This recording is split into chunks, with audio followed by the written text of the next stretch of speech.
இன்று திரு பீட்டர் பானகோர் அவர்களை வரவேற்பதில் நான் பெருமகிழ்ச்சி அடைகிறேன். திரு பீட்டர் பானகோர் அவர்கள் சாவின் விளிம்பிற்கு 2 முறை சென்று திரும்பி வந்தவர். அவர் தம்முடைய அனுபவங்களை நம்முடன் இங்கே பகிர்ந்து கொள்வது பெரிய பாக்கியமாக நினைக்கிறேன்.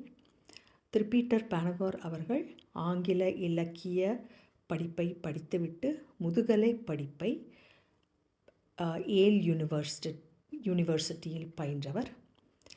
அவருடைய காலை நிகழ்ச்சிகள், வானொலி நிகழ்ச்சிகளுக்கு 30 மில்லியன் மக்கள் அவருடைய காலை நிகழ்ச்சிகளை மெயின் மற்றும் மசாச்சுசெட் நகரில் கேட்டு மகிழ்ந்திருக்கிறார்கள். இன்று திரு பீட்டர் பானகோர் அவர்களை வரவேற்பதில் நான் பெருமகிழ்ச்சி அடைகிறேன்.